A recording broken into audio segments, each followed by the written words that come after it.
You want to talk about championships, you got to talk about Dwayne Wade. You want to talk about championships, you want to talk about Tim Duncan. There are so many guys that if you're talking about Tim Duncan, yes, but Dwayne Wade doesn't belong in anyone's top 5, and I was one of his biggest fans. I'll just say it clear. I don't think he belongs on a top 5 list. All right, welcome back to the show, everybody. Hope you all are having a great day so far. So y'all asked for this one, and boy, did you guys ask for this one. It's going to be a two-parter. This is going to be a doozy. So I'll be doing this today and tomorrow, reacting to this one. But honestly, I wanted to watch this one on my own anyway, so might as well do it here since you guys wanted to hear my takes on all this. This is from the House of Highlights and Clash. This is One Kid Genius versus 10 diehard NBA fans, and I don't know what to really expect out of this, but I know is that a lot of you asked me to do this, so whatever's coming my way, I'm just gonna be reacting in real time like I always do, and we'll see how this goes. So anyways, you guys, I'm linking the original video down below in the description. I don't imagine this kid can like trigger me in any way worse than any of the adults have been doing over the last couple of years. So hopefully I'm wrong about that one, but for your entertainment, you're probably hoping it's the other way around. So anyways, let's get to this, guys. Link to the original is down below in the description of this video. The original video, that is. Also, you'll see a list of channel members. Shout out to you guys. I appreciate you guys. This is going to be a long one, so let's just get right into this one. Like the video if you could. Hit that hype if you could. This one and on part 2 if you could. I'd appreciate it. And yeah, let's see how bad this gets. Most pundits are saying the Raiders should have considered trading down and not taking Mendoza. Why are you going back to NFL? Focus on the NBA. Talk about LeBron and Jordan. John Stockton is much better all time than Damian Lillard. I don't want to feel this way. Okay. James Worthy 100% was better than Kareem during those years. The reason why the Raiders were down because Lamar Jackson had a terrible first half that game. In those 8 years, he has run a ton. You blame the roster, but you never blame Lamar Jackson. Tell me why I'm wrong. Don't tell me. Okay. Everybody's wearing NFL jerseys. I see. Hold on, I'm not Tell gonna me be- why no, I'm no, wrong. I understand. Tell me I'm why not- I'm wrong. Today, So wait, this is going to be like a basketball talk, but apparently there's going to be a lot of football in here. So guys, I'll do my best on the football stuff. I'm more of a 90s and 2000s football guy. So the last 15 years in the NFL, I only know what I know. Here is a 15-year-old analyst, and I'm up against 10 diehard NBA and NFL fans. 15-year-old analyst. Wow. I have 5 takes for you, and each one is hotter than the last. My first claim is Jordan, LeBron, Magic, Bird, and Shaq are the 5 greatest players in NBA history. Jordan, LeBron, Magic, Bird, and Shaq. Shaq. Bird. Okay. Wow. Okay, I'm just going to hold off for now. It's not about naming one guy you're missing. It's about naming all of the guys that you're overlooking in that argument. We're talking about Bill Russell. By the way, I don't like top 5 in this. Like for the NBA, top 5 I've deemed as just now too hard. Top 10. There's too many damn good greats that are fighting for that top 5 spot, man. We're talking about Kobe Bryant. We're talking about Dwayne Wade. We're talking about Julius Erving. We're talking about all of these guys, these former champions, former MVPs, Kevin Durant's of the like, that you are ignoring by naming those 5 guys. Let's start. I mean, some of the guys you mentioned, Dwayne Wade, Julius Erving, Kevin Durant, they're not even top 10 all time, let alone top 5. They're not even a part of this discussion. You mentioned someone like Bill Russell. I can understand maybe from a championships perspective, but I think if you look at the overall dominance and body of work on both ends of the floor, Bill Russell also played with, I think, the most Hall of Famers of all time. So if you look at the full body of work, I think we can agree Jordan and LeBron are there. That's for a separate time of who's number 1. We have to agree Magic and Bird are going to be there, correct? We have to? Do we have to agree that Magic and Bird are there? The guys who saved the NBA, each won 3 MVPs, were each the 2 greatest winning percentage among players with 500 or more games played. Yes, I want to put the 2 greatest winners of all time in there, I know you want to put them in there, but saving the NBA... Interesting you said 2 greatest winners of all time. And you're not going to catch me discrediting any of these great NBA players like Magic and Bird. I'm not going to take away anything from those guys. But the greatest winners of all time, I gotta say it's Bill Russell and Michael Jordan. So if Bill Russell's not going to be in there, and I've had to do this with my own list over time, because I didn't have Bill Russell in my top 5. And I'm like, how can he not? He's the only one other than Michael Jordan to actually dominate an entire decade. You know, like Bird and Magic, as much as those are like 2 of my favorites, they shared a decade. You know what I mean? So it's a little different, but as far as like my favorite players, Bird and Magic are going on my list all day, and they're definitely in my top 10. It's just a matter of top 5 now. It's like I got Michael, I got Kobe. You know, I got to throw in like Kareem and Bill, and then that's what I mean. By the time I'm there, the list is already full. You know, I got room for one more person, and then if I have to throw one in, it's probably going to be Magic because of the rings over Bird. But that doesn't feel right because I always wanted Bird and Magic to be like, you know, right next to each other, or like really, I wish they can share a position. Isn't exactly a trackable statistic in regard to comparative to the other players, right? If we want to talk about championships, we can talk about Magic. You could talk about Bird too, but we have to talk about Kobe Bryant. 5 rings. The one MVP that we all know should have been maybe 2 or 3. Agree. You want to talk about championships, you got to talk about Dwayne Wade. You want to talk about championships, you want to talk about Tim Duncan. There are many guys that if you're talking about Tim Duncan, yes, but Dwayne Wade doesn't belong in anyone's top 5, and I was one of his biggest fans. I'll just say it clear. I don't think he belongs on a top 5 list. Great player, man. 3 championships, hell yeah. But there's, you know, we got a lot of players that won 5 championships. In the NBA is a trackable statistic and comparative to other guys. It doesn't really feel like something that's top 5 worthy, especially if we're considering, you know, position by position. Magic Johnson is arguably a top 5 point guard.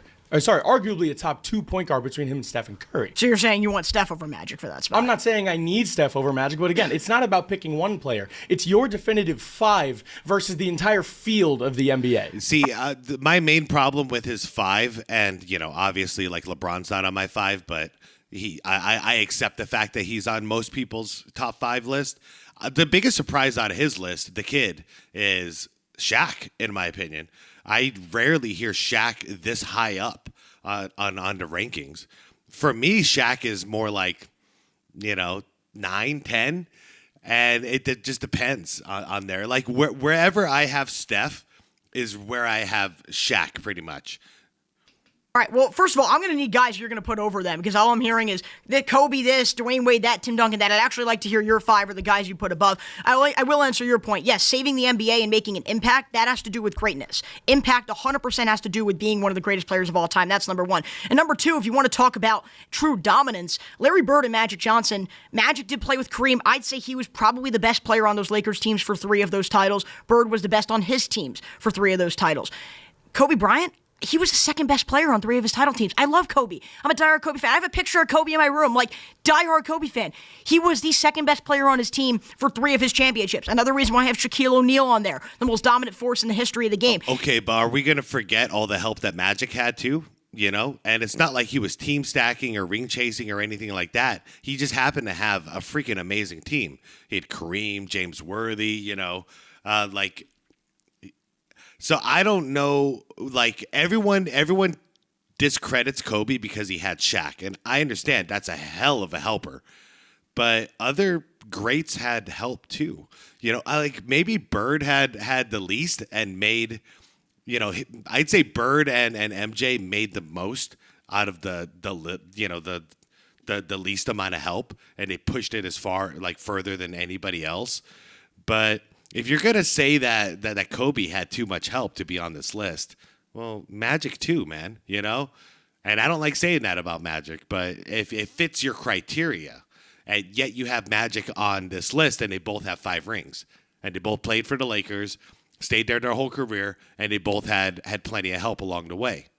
Tim Duncan, I could get you. I just don't know from an explosive and dominant standpoint if he ever reached the Larry Bird echelon of 3 straight MVPs, the Shaquille O'Neal echelon of just being a brutal force down low. I never saw that from him. He would probably be my 6th or 7th guy, maybe just outside the top 5. But personally, it's Jordan, LeBron, Magic, Bird, and Shaq. And you want to say the field. Who in that field would you put over those guys? Dwayne Wade only won 1 championship as the best player, and he wasn't even higher on All-NBA than Shaq in that season. So I need to hear your guys. I love the idea. I would be asking, well, first I'd be giving him, you know, my list of people, but second I'd be asking him, why Shaq?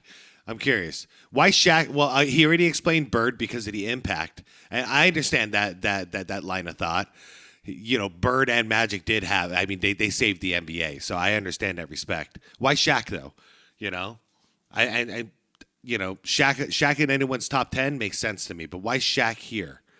You being a diehard Kobe fan, when you only saw his post-Achilles tear career, I'm not going to be the first person that. Tell me why I'm wrong. Don't tell me my age, okay? Hold on, I'm not tell going to be. me why I'm wrong. I understand. I'm wrong. not going to be the first person that makes an allusion to your age, but I do hope I'm the last. Here's the thing. Let's talk about Kobe Bryant over Larry Bird. Let's talk about Kobe Bryant or over Magic Johnson. Right? Okay. I'm not going to argue with LeBron and Michael. That's an easy argument that between the two of them and everybody else. Kobe Bryant with 5 titles. In my opinion, was the best player in that third of the three-peat with Shaq. That puts him at 3 titles as the best player on his team, which is the argument you've said for Magic and Larry. Okay? You want to talk about body of work. We're talking about... Neither of these guys will ever admit it. Can we just be real? Shaq in the first championship was by far the guy.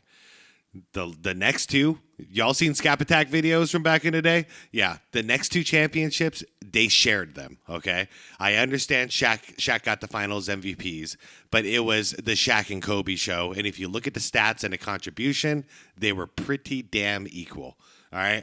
So that's me cutting through the BS, but I'm not debating like they are. They have to hold their position at all costs, and that's why I don't like to debate, honestly. I just like to tell the truth. That's how I see the truth. How do you guys see it in that three-peat? I see Kobe as basically the guy or sharing the role of the guy in 4 out of his 5 championships. And in that first one, he was the up-and-comer. 20 years in the NBA for Kobe Bryant, almost all of which averaging over 20 points a game, despite multiple career-ending injuries that ended other guys' careers early, guys like Dominique, and being able to overcome that, still be competitive in year 20, putting 60 down in his last game. And I understand that's just an isolated incident, but that speaks to the greatness of one Kobe Bean Bryant. Look, I am not going to debate the Mamba mentality and his resiliency and his heart and his passion for the game, because, again, that's what draws you into being a Kobe Bryant fan. But why Shaq over Kobe? This is a rare one to see Shaq over Kobe on an all-time list. I would disagree with you on the one point of I do think Shaquille O'Neal was the best player on that team for 3 of those title teams, higher in All-NBA in all of them, higher in MVP finishes for all of them, and I really do believe that offense was centered around Shaquille O'Neal. Not to say that Kobe Bryant wasn't. It was. Yeah, I'll give it to the kid. It was definitely centered around Shaquille O'Neal.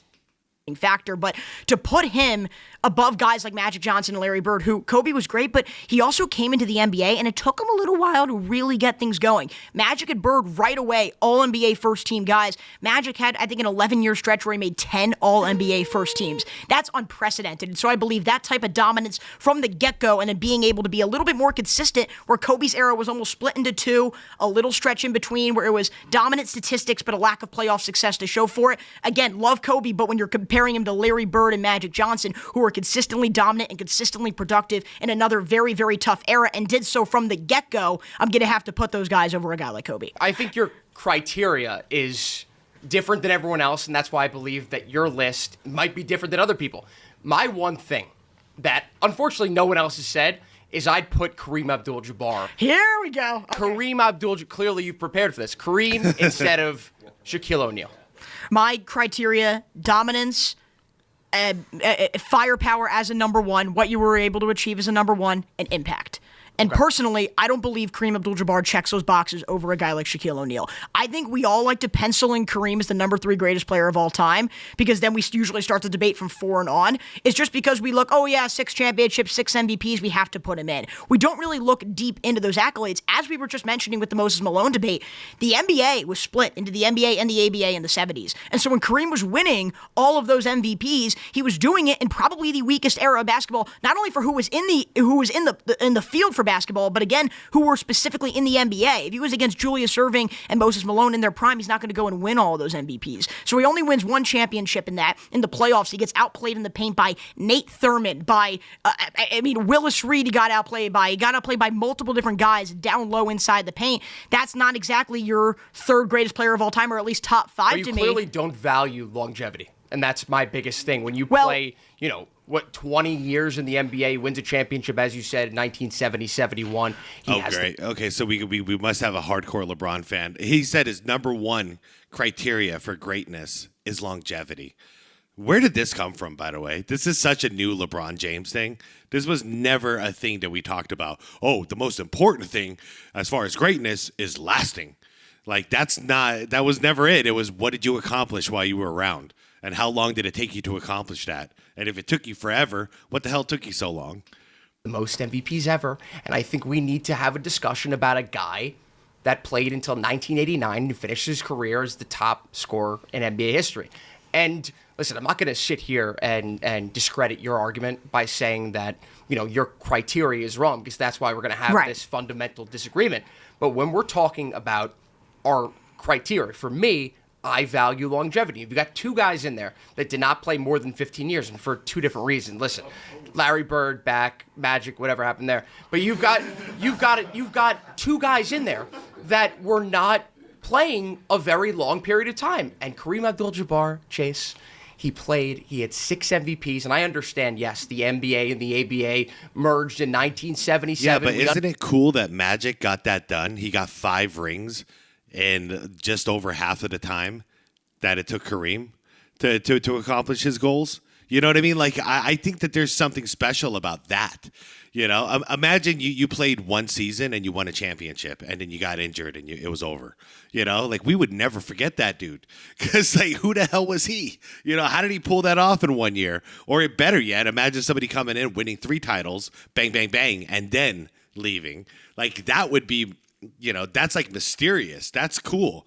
But if you just stick around for 20 years, then we start like doing the whole thing where it's like, okay, well, you got, 4 championships, but you played 25 years.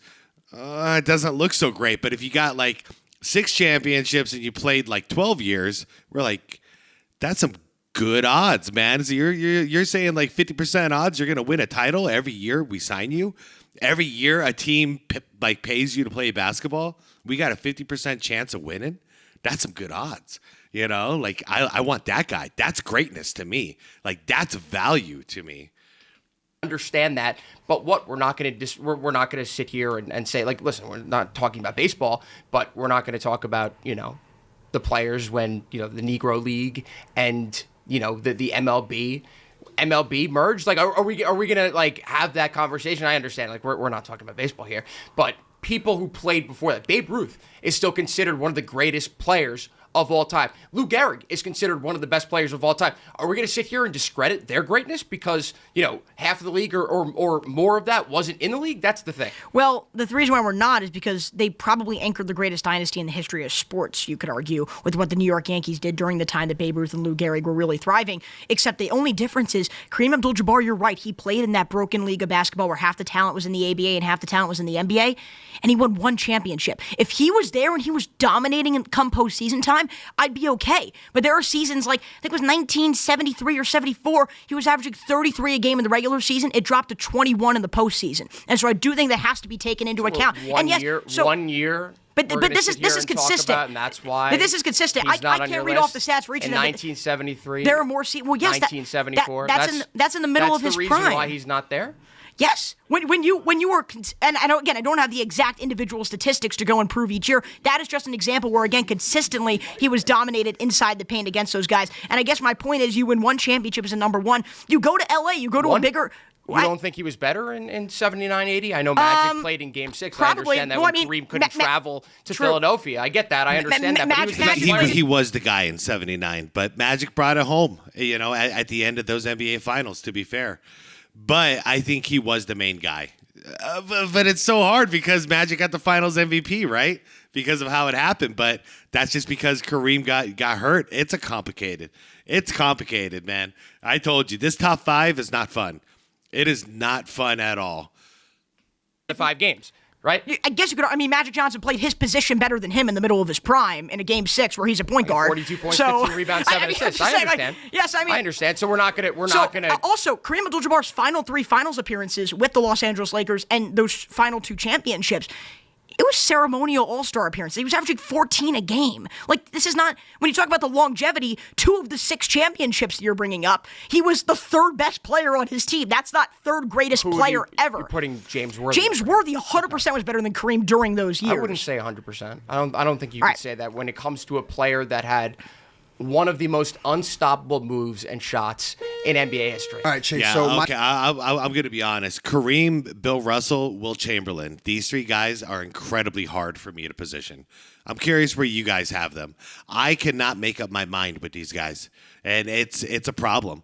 Because every time I want to put Kareem, say, at 3, then I think, well, Bill Russell and all of his rings. And then I think, a lot of my criteria in my top 10 has to do with championships and how it was achieved. Did you ring chase? Did you stay at home and build? Like, all this stuff matters to me. And then we figured we got Wilt Chamberlain.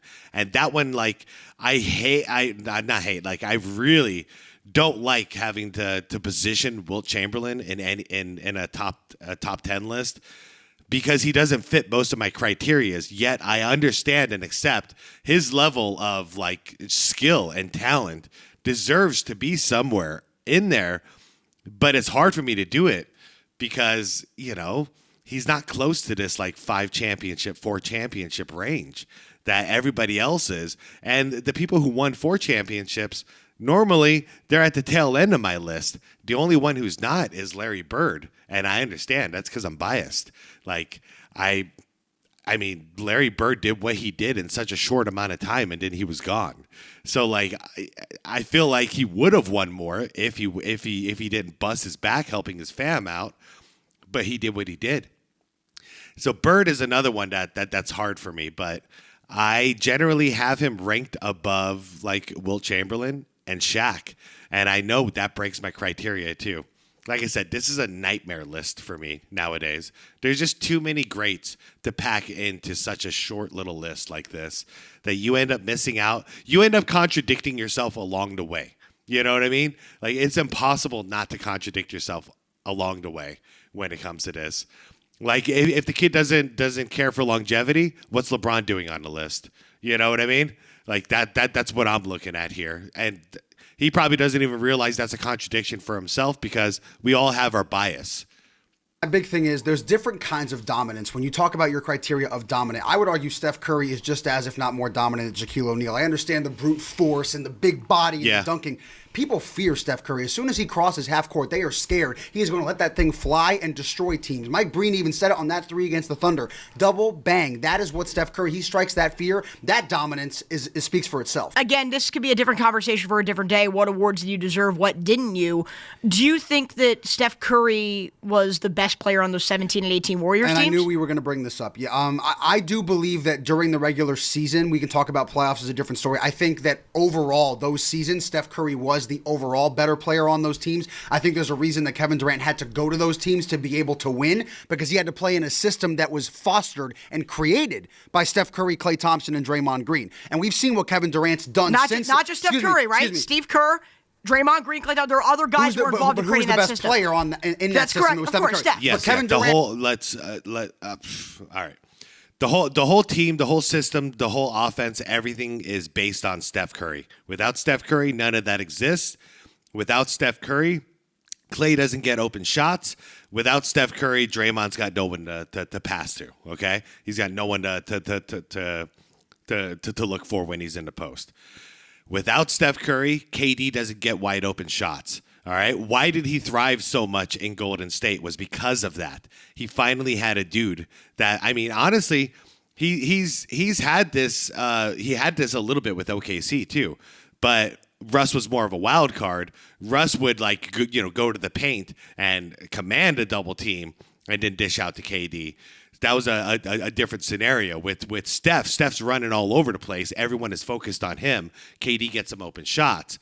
So the reason I say this is Steph's team. So Steph 100% gets more credit in my mind for those championships than KD, who was just a hired mercenary, came in for a couple of seasons and then went off to his next gig. 100%. Those 4 championships are Steph Curry's championships to me. Everybody else, they were a part of it. Huge role players, like fantastic role players with Clay and Dre during that era. And then one hired mercenary for 2 out of those 4 with KD.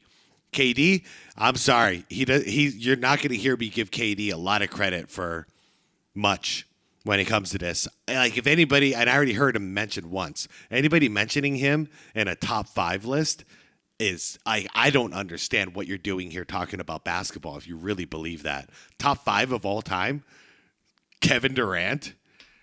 And we've seen since leaving Golden State, he hasn't won a playoff series. I will say this. So, number one, Kevin Durant has won a playoff series, but I do agree with you. The point does stand that... I was a little wrong on right, that. but the point does stand that you're right, Durant is not doing well. I'm not arguing Kevin Durant is a better player than Steph Curry. I agree. Good. He had to go to that system to win and hasn't done much since. I am a Steph over... I'm a Steph Curry. I'm a Steph over KD guy, 100%. Yeah. I'm not going to debate that with you. However, I do think Steph Curry 100% kind of coined and created this three-point style that we know of today. I don't think it was only him, though, that caused the shift that we do see today. Wait. Say it again. However, I do think Steph Curry 100% kind of coined and created this three-point style that we know of today. Yes. Okay, I was making sure you didn't say KD. Yeah. So you want to talk about impact, because that's what this kid really cares about, is the impact of the game, and I respect that. You got Jordan in there. LeBron, I would argue, impacted the game in a very negative way. Magic and Bird, obviously. Shaq, I mean, maybe just because he was such a spectacle, you can argue that as far as impact. But I'm sorry, you guys, in the last 20 years, really since Kobe Bryant, nobody has impacted the game and the next generation of NBA players as much as Steph Curry. Whether you like it or not, whether you like the impact, you like all the threes, which I personally don't, you can't deny what a massive impact he's had all over the world. And all the new NBA fans that have come in trying to be like Steph, wanting to shoot like Steph, and watching the game because of Steph. You know, I didn't see that with anybody else during the last, since Kobe Bryant. I don't think it was only him, though, that caused the shift that we do see today in the NBA. I think there were teams, for example, not saying they ended up getting it done, but teams started to go small ball and think about all shooting lineups once Daryl Morey and the Houston Rockets did it. From an impact standpoint, 70s, the ratings were awful. The Suns flirted with it, and before that, Golden State flirted with it. Wherever Don Nelson went, basically, was flirting with this idea. But yeah, nobody went full balls to the wall until Mike D'Antoni in Houston. But wasn't that at the exact same time that Steve Kerr was doing this in Golden State? I think it was. The NBA was possibly going to be terrible. Yep. They made the ratings go up. You could say they saved the NBA, and then Michael Jordan had the peak and the pinnacle of the ratings and the dominance in terms of the NBA over other leagues. The NBA drug era, right. and Magic and Bird brought it back. Exactly, and then Michael Jordan even took it to the next level. Yes. Globalized. So since Michael Jordan left, though, this new era of basketball, the ratings are actually down. So in terms of an impact standpoint, you could say that now kids on the elementary school courts are going and shooting more three-pointers, but what the stats are telling us is that this new era of NBA is not actually as appealing. The stats of the ratings. Okay, but I'm not basing it off of whether people want to watch things nowadays. That's not Isn't that impact? That's not what I'm... Impact is talking about the change in the game. You didn't talk about how Shaq micro-raised Yeah, but who... Okay, the argument to the kid. Who has been the face of the league during the downfall of the NBA, ratings-wise?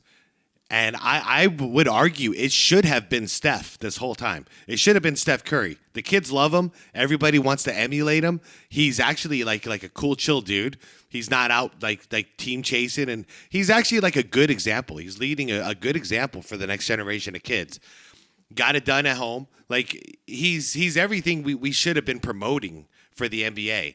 But instead, who are we promoting the entire time? And by we, I just mean the NBA, even though I'm not a part of it. LeBron James. So my argument would be it's not Steph that people are avoiding watching. I know a lot of old school basketball fans who still like to watch Steph Curry play. I mean, it's whether you like the style or not, what he does is pretty phenomenal on a basketball court. But I would also at the same time argue a lot of people left basketball, and I'm not saying this like off the top of my head. I read your guys' comments every single day. I know there is a ton of you who have absolutely stopped watching the NBA because of LeBron James. There's a lot of you. So I'm curious when LeBron leaves and where everyone's focusing on the next generation of NBA players, how many of those fans come back? Because I think quite a bit of fans are going to come back. Ratings and did all this crazy stuff. Shaq didn't make the ratings go crazy after Michael Jordan. When I think about impact, I don't think of, who's clicking into their phone to go watch the games. People don't like watching the NBA because of guys like SGA and the foul baiting and all that stuff going on. It has nothing to do with Steph Curry changing it to becoming a more offensive styled game. If anything, people enjoy watching Steph Curry put up 40 and 40 and 40 and put up 140 points in a game. They do. And before Steph, it was Kobe, and it still is Kobe in a way. How many times do you see somebody crumple up a piece of paper and throw it into a trash bin? And, what do they say? Kobe. And before that, it was MJ. And before that, it was Bird. We do the Larry Bird. We'd even emulate his style of shooting because he was that great. And I've seen the next generation of basketball fans, and Steph Curry is the guy that they're emulating 100%. I've never seen a younger fan of basketball emulate LeBron James. I never have. They don't like watching the refs call fouls for stuff that isn't fouls. So when you talk about the ratings dropping, we're going to put this on Steph Curry and the way that game has changed. I'm not putting it on Steph Curry, but that's his impact. That's his lasting. That's not his lasting. I disagree with you, kid. You got to take the face of the league, and that's. Like when MJ was the face of the league, he brought the ratings to their peak. That's on him. We got to give him credit for that. If it went the opposite, we'd have to discredit him because of it. LeBron James is the one who brought us to our lowest point. The lowest point since like Magic Johnson and Larry Bird. We got to put that accountability on him. Because if LeBron would have brought the ratings to all-time highs now, and he was the face of the league like he has been, then I'd have to give him credit for that. But it's the opposite. He's the face, has been the face, and for some reason still is the face. And yeah, ratings are down, kid.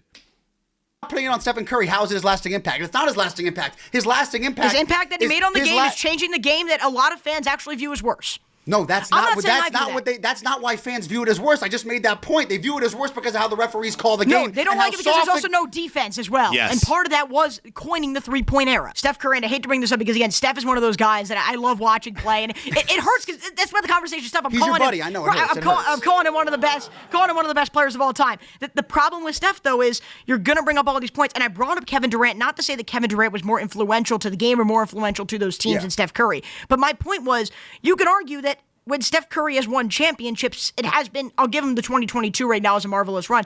That dynasty that they went on, it was one of the greatest rosters of all time. It wasn't just Steph Curry. I mean, I'd argue Klay Thompson at the time could have been a number one. Draymond Green was one of the best defensive players in the NBA. Steve Kerr is one of the greatest coaches of all time. They constructed a roster that was consistent and dependable. And then, of course, all of a sudden you have a 6'11 guy who could shoot the ball from 40 feet right next to you. That's going to help too. And so I guess my point is, like, we can go back and forth on this all day. I'd argue Shaquille O'Neal did more in the beginning of his career and was able to do a little bit more with less than Steph did toward the beginning of his career. And Steph's doing more at the end of his career than Shaq did at the end of his. So you can take the tit for tat and go both ways. But you can also, I keep looking at the list that he's got.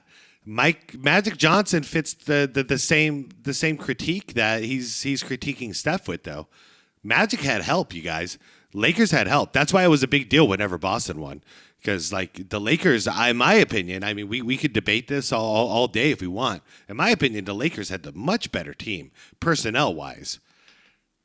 Things looking right now. Playoffs aren't looking that great. How did Shaq even playing look? He wasn't even playing on the Celtics when you got to that point. Bottom line is, the last thing I'll say is, to bring up the finals MVPs and stuff, Steph Curry got robbed of a finals MVP in 2015 because they refused to give it to LeBron on the losing team and had to give it to the guy that was guarding the best player in that series. So it's not Steph's fault that he got robbed of LeBron's greatness and got robbed of a finals MVP because of how great LeBron was, but they wouldn't give him the finals MVP because of Iguodala. That's where I'll end on that. All right.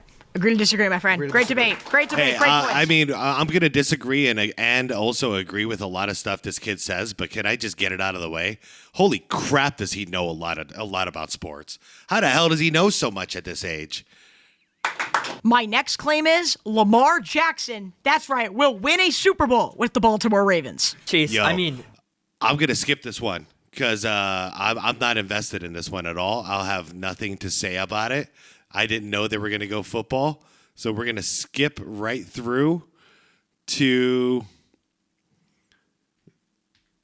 the next one. Okay, you guys. I wasn't expecting that. I didn't actually look at the list before we started.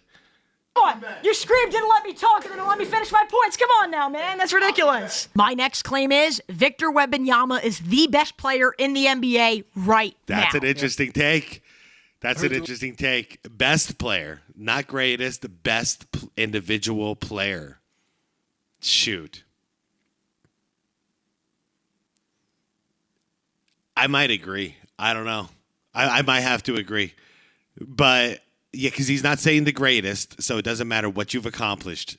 But as far as individual talent, I mean, I'm watching him more than I'm watching anybody else right now in the NBA, so I think that kind of answers the question. Yeah, I think he probably is. He does it all, both ends. All he needs now is maturity. And also he's got a lot to learn. But it's not a matter of he doesn't have any skills. He's not lacking any skills. He's got it. And as I speak, he's been training with Hakeem Olajuwon to enhance his post moves. I think he's probably the best talent we have in the NBA right now. I hope he lasts. I hope he stays healthy.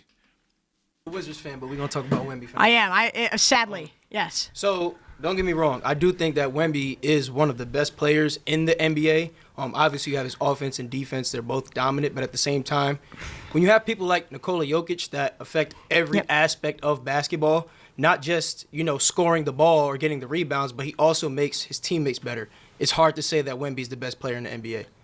So you mentioned making teammates better. I want to actually share an interesting stat for you in case you do not know. It's hard to say anybody is the best player in the NBA right now. It's hard.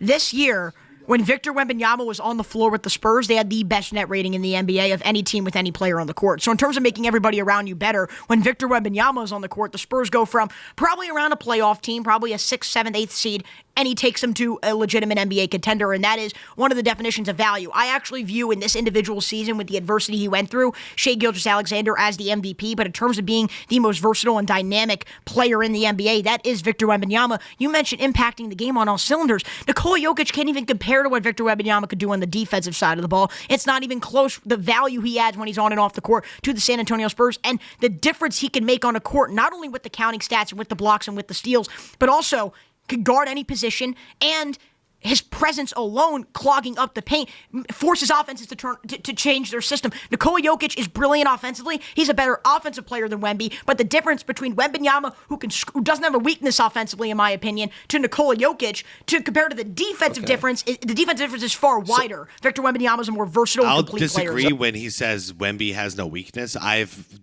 done in other videos, I pointed out plenty of weaknesses he has.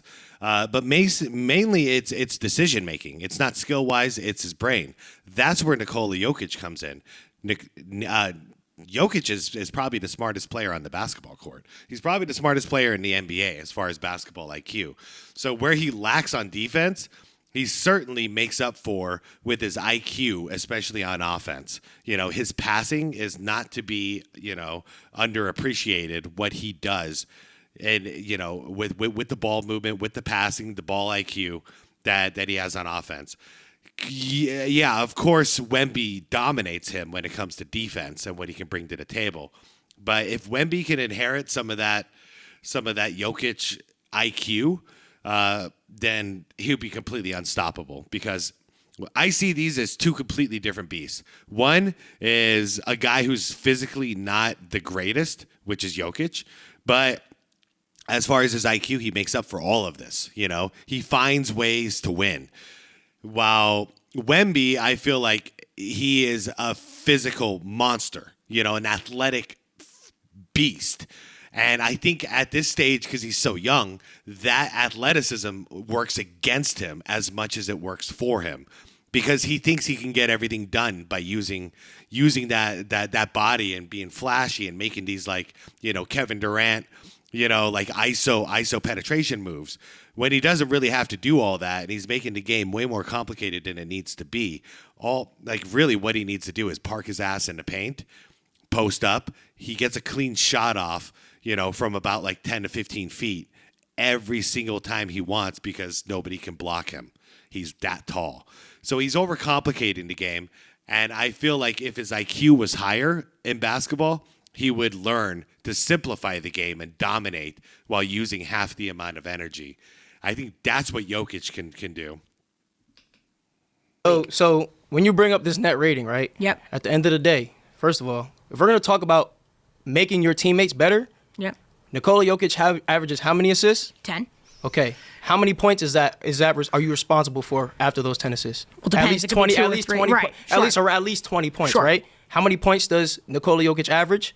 26, 27? Okay, Somewhere? 26 Yeah. or 27 in addition to the other at least 20 through the assists. You mean to tell me he's responsible for almost at least 40-something points, maybe 50, and you want to tell me something about a net rating? Realistically, Yes, I'm gonna tell you about let me net ask rating, yes. you something, right? What is the record? Because you know stats. What's Yeah. the record between the Spurs and the Nuggets? I think it's okay. Well, the last 50, time 53 to 61 wins. I think is the no. difference. When I they could be play wrong. against each other, Oh, when they play against each other, Wembanyama do you was remember what available. happened the last time the Spurs played the Nuggets? Yeah, Victor Wembanyama wasn't on the floor. Well, actually, he was. They When the rested Spurs, players. when the last time They played the final game of the regular season, that's not true. I'm sorry, let me fix my statement. The last time the Spurs went against the Nuggets, Wemby struggled. They had nothing to stop Jokic. Literally. There was nothing that could have stopped Jokic. Did And Wemby on have top- over 30 points? Is that considered a struggle now? At the end of the day, what did that net rating do? It helped them lose. The Nuggets also have a great- the Nuggets also have a great team. It helped them lose. So if we're gonna talk about a better player, yes, Wemby has the defense, and you acknowledge that Nikola Jokic is the better offensive player, correct? Yes, I do. But the offense is so dominant that it's hard to say that Wemby is better than him. Do you think the difference between Victor Wembanyama and everyone else defensively is bigger than the gap between Nikola Jokic and everyone else Jokic offensively? averages a triple-double as a center. Okay. That gap is It's huge. great. It's that incredible. offensive gap is huge. It's But huge. you can use that same argument against yourself. Is that triple double as a center converting to winning? You know, like you did to Wemby, where you're like, well, what's that net rating mean if you're losing? Okay, same argument. And by the way, these are two of my favorite players in the NBA right now we're talking about here, so I'm not trying to criticize either of them, but they both have holes in their game. Neither of these two guys are perfect. If we were talking about greatness, you got to give it to Jokic because he's got a championship and a Finals MVP under his belt. But if we're talking about the best individual player, I mean, I feel like we are at Jokic's peak. I feel like Wemby's peak is another 3 years out, and then we'll see what he's really made of. I expect the center to get a block. I don't expect the center to get 10 assists. Okay, well, do you expect the center to be the most dominant defensive player we've ever seen play the game? Yes, it's a center. How many? It's a center. He's 7'7". so he's supposed to get a block. That's right. Okay, so you think that Nikola... A center's not supposed to get 10 assists. So you expect the center to be Okay, one of the most dominant But defense... if you're saying you expect him to get blocks, then you should be doing some negative points for Jokic for not getting many blocks. You know, I see how he's crediting him for the assists. Yes, that is an extraordinary thing for a center to do. It's a very rare thing to be that good of a court visionary like that when you're used to playing the center position out of the post. However, you normally have to cover all your normal bases first, and then we give you props for the bonus you're doing. So if you're not getting that many, well, he's getting rebounds. But if you're not getting the blocks and you're not protecting the paint like big men historically are responsible for, then isn't that a problem as far as how you rank somebody? They're not doing the essentials of the job, but they are doing this bonus work, but they're not doing the essentials. But you're going to discredit somebody like Wemby who's doing all of the essentials and doing it better than everybody else. It just depends on what you value. Players of all time, but yet you're shifting the goalpost for a guy who's been above average at best on defense throughout his career. We're just talking about defense, but Jokic averages 10 assists and drops almost 27 points a game. He's responsible for almost 50 points. I understand, but that's almost half of what teams drop. But Wembanyama is also responsible in keeping teams under that threshold, which is, of course, then going to help and still his has teammates not won and anything. Dude, he's played 3 years. Guys, has everybody forgotten already? That was Wemby's first playoffs. What the hell, dude? He went to the finals on his first playoffs. What the hell is everybody expecting him to do on year 3? It's his third year in the kid. league. It's his third. Okay, cool. So It's how the are you going to first tell time me he's in that the playoffs. So how are you going to tell me he's the best player in the league? Because I've already seen enough from a talent and from a versatility What have you seen? perspective. He lost in the NBA Cup against my team. Okay, so Against my team. What has he done in the playoffs for even that to happen? So far, Nikola Jokic has done a lot more offensively and for his team than Victor Wembanyama. The only thing that Victor has is the defense. So what has he done? So the only thing is half the side of the ball. I do want to make this one. Good job, kid. The only thing is half the side of the ball. Yeah, I know. I'm with you. Concluding point here, real quick, because I do want to get my points off. That's still offense, man. You know what I mean? It's still offense. So really, he's saying Jokic is better than Wemby simply because he's better on offense, and that's it. You know, while you could say Wemby is great on offense and fantastic on defense, but there's no defense for. I don't quite understand him. And I don't know, maybe he's just a Wemby hater. It's like straight up, like it might just be a personal thing. Have been interrupted. Go ahead.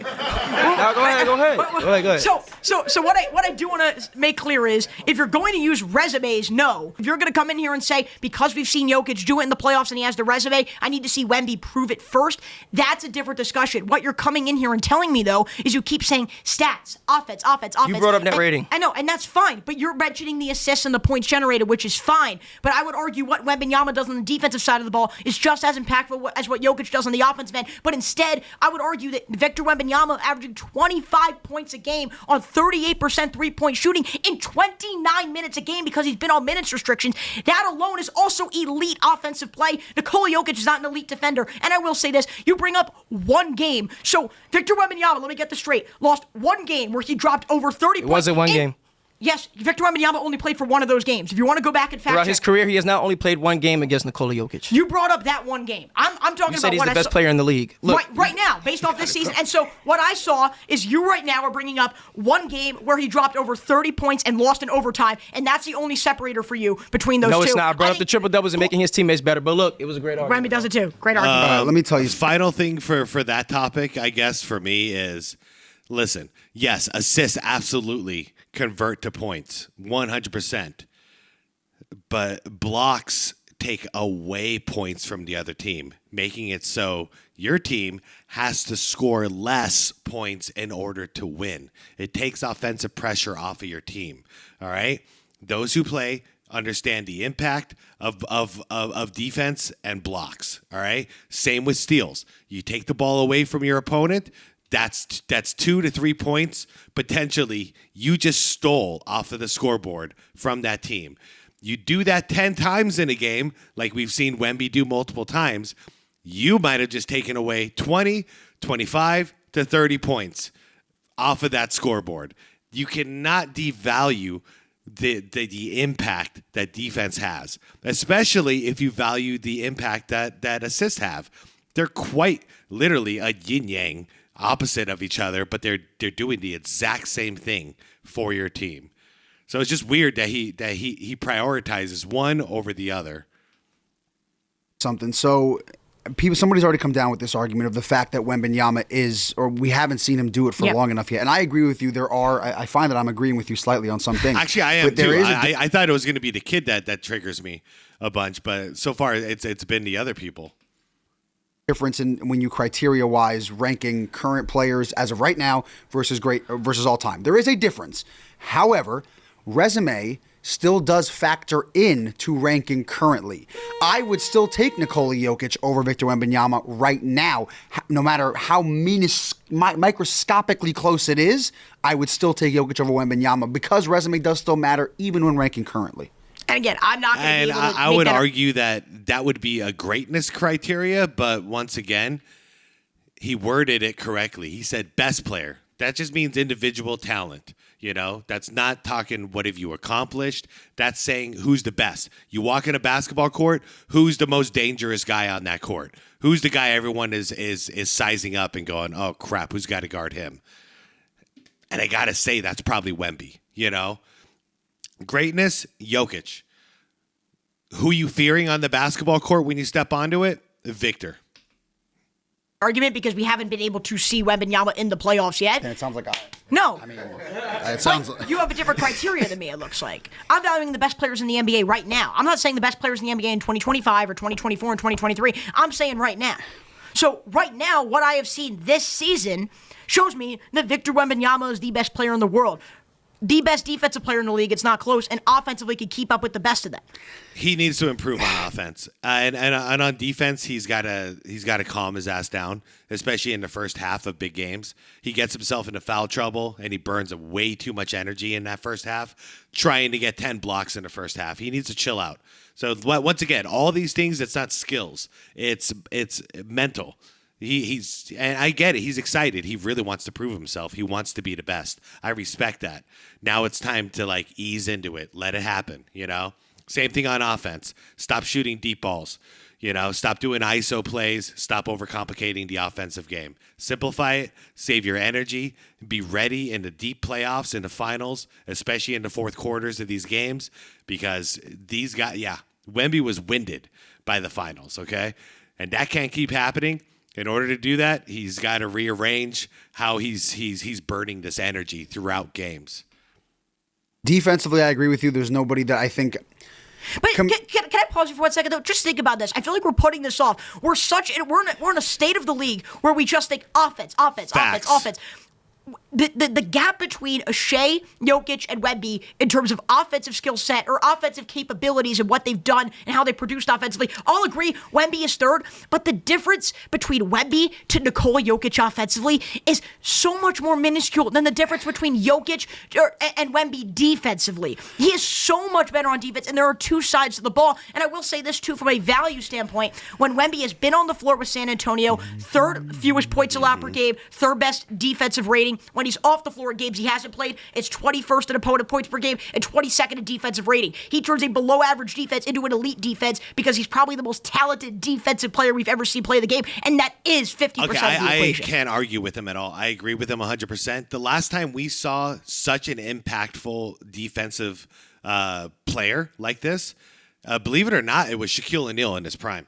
And I don't mean in the ways like you're not going to see the evidence by stats, but by his mere presence, all right? When Wemby is out on the floor, and maybe you guys watched the playoffs last season, everyone avoids the paint. They stay out of the paint because they know he's going to block the hell out of their shot, all right? That's the reason they stay out.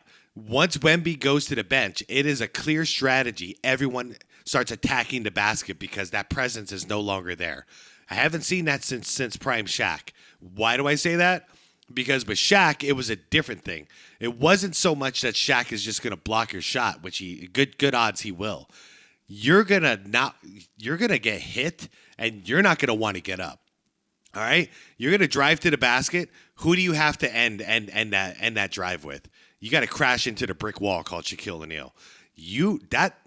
It's funny for us fans, but if you were that guy running into prime Shaq, you might not get up. You know what I mean? So everybody had that in their head during Shaq's prime. They avoided the paint. What happened when he went on the bench? Everyone attacked the paint relentlessly until he got back out on the floor. Okay? So that is a huge impact. You're not going to just see in stats, but if you watch the game and you see the psychology of the game, you're eliminating the most valuable spot for the offense to score from, which is the paint, when you have one of these monsters sitting there in the middle. And I'm also glad I started seeing towards the end of the playoffs, Wemby is not allowing himself to get distracted and go out and defend the perimeter. He's learning to stay at home and protect the paint, and everybody else is having to run and chase down the corner shooters and all that stuff. So impact-wise, what it does to the opponent's offense is invaluable. It's completely invaluable. You can't put a price on this. That is 50% of the equation. I'll give you that. And I do think that, not even a think, it's you watch the game of basketball and you know that Wemby's a better defender than the guys that I'm mentioning. And you are right about that. What I will say, though, is you are acting as if Wemby is a defensive player unlike anything we've ever seen before. When you're talking about the... Yes, I am kind of saying that, actually. We're talking Bill Russell, Shaquille O'Neal, Wemby, Hakeem, yeah. But Hakeem wasn't the scary presence, but Hakeem sure blocked the hell out of a lot of shots. So I can't even put him on there. Like, no, yeah, this is a rare thing. We've only seen this a couple of times in the NBA. Somebody who literally makes people turn around and dribble the ball back to the three-point line when they see this guy. I think you're going at a little bit of a stretch there, because while yes, he's 7'6", and I think what you potentially might be getting caught up in with that, which I even find myself getting caught up in a lot, is these like elongated images of Wemby sticking his alien arm out and doing all this crazy stuff. When you earlier were talking about Draymond Green as one of the best defensive players ever, there's different levels in terms of what makes a great defender. Just because Wemby can stick his gadget arm and go gadget and and all do all this crazy stuff because of the genetics he's been blessed with, does not automatically make him this all-time great defender 3 years into his NBA career. I'll quote some people that actually played in the NBA, because who knows better than actual NBA players, right? Remember what they said about Michael Jordan. Reggie Miller even said this. Mark Jackson said this. A lot of NBA players have talked about this. When Michael Jordan was on the court and he was playing defense, obviously, he's on, your team is on offense. It's a strategy from multiple coaches. Whatever side of the ball that he's defending, pass it to the other end. Think Deion Sanders, you know what I mean? When he was playing football on defense, you target the opposite end. You do not throw the ball anywhere near Deion Sanders. He's going to pick it. He's going to pick six that. Same mentality for Jordan, all right? If he's off to the left, we're passing off. We're working our offense to the right and hoping he doesn't cheat and go for a steal. That's the best bet we have. With Wemby, anywhere near the paint, people turn around and go back to where they came from with the ball in their hands, okay? That is the impact. Forget the stats. Like, when he gets 10 blocks and a half, it's pretty damn amazing. But to me, what's more amazing is seeing the psychology of the offensive team in complete fear of being in his presence, getting anywhere near the guy. I don't care how long his arms are or anything like that. That fear factor and creating an entirely unique strategy for all of the opposition, that's where the value's at, okay? He's off the court, everybody attacks relentlessly. He's on the court, everybody is crapping their pants. I'm sorry, you guys. That, to me, is more valuable than 10 assists. Again, I think that when you talk about riff off somebody else's... There's two sides of the damn ball. And I prioritize defense. Honestly, I'm old. Defense wins championships in my brain.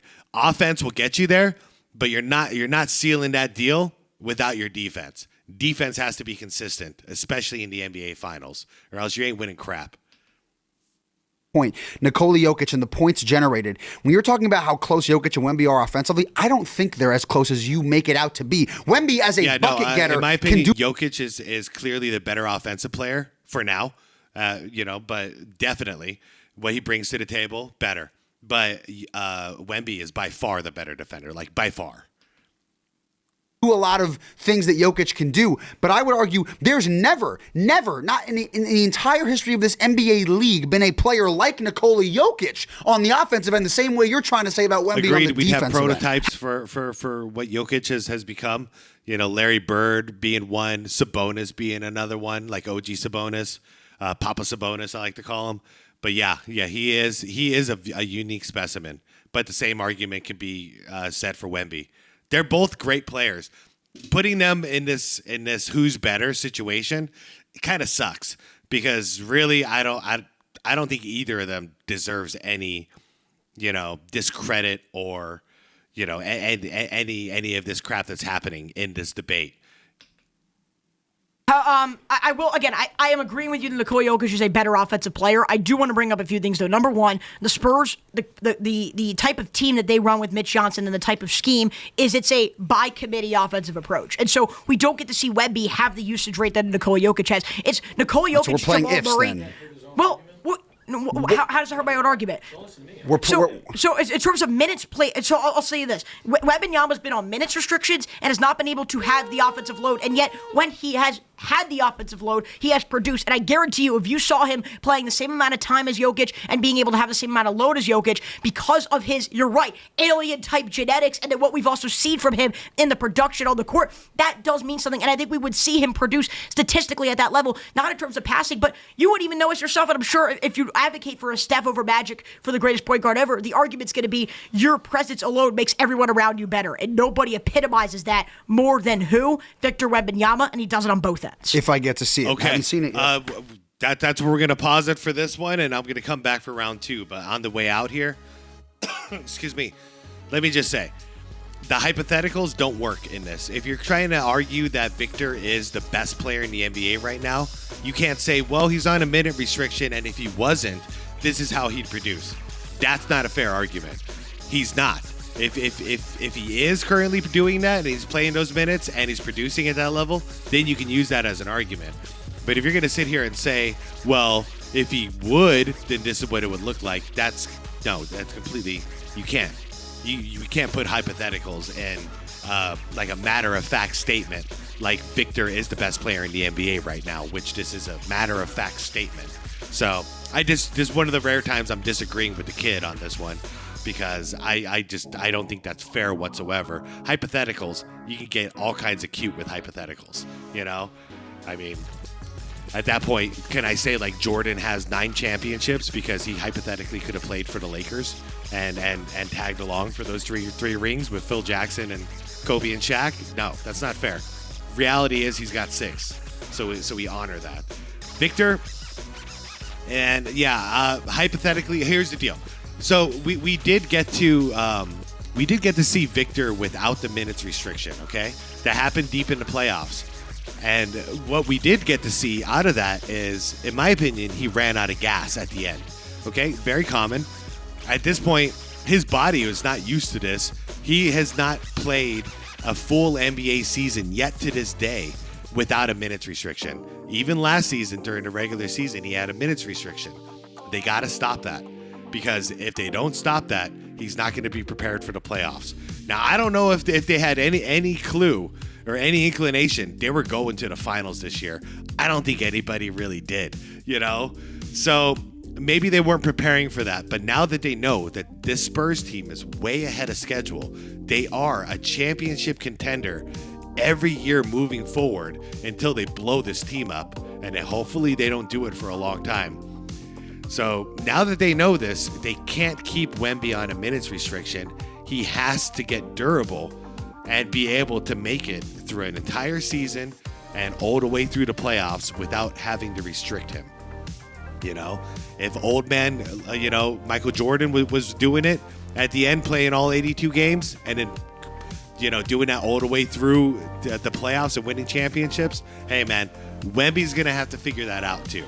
So like I said, I'm a huge fan of Wemby so far, but he's got a lot of improving to do. And even that, when it comes to his durability, he's got to work on that too. And that just means he's going to have to play more. And I don't know if that's going to work out great the first season. If he doesn't have a minute restriction next season and he runs out of gas by the playoffs, well, that sucks for next season. But he's going to have to get stronger. The only way to do this is to get stronger, and hopefully he does. And then hopefully he fixes his problems on the offensive and defensive ends of the court. But as far as a prospect right now, shoot, my eyes are on him. Like I hope he figures all this out, because he's the most exciting prospect I've seen in a while. The flaws in his game are very fixable. Very fixable. It's all like habit-based stuff. So anyways, guys, I am out of here. This has been an intense one. Hope I see you guys come back for the next one. And before that, I hope to see you guys in the comments. All right, let's get a good old conversation going down below like we always do. And like the vid on the way out if you could. Subscribe if you want more content like this. Hit that bell if you want to get notified for the next one tomorrow. And we'll go ahead and wrap this up and do part 2 of this debate. So, all right, guys, I'm out of here. And be water, my friends.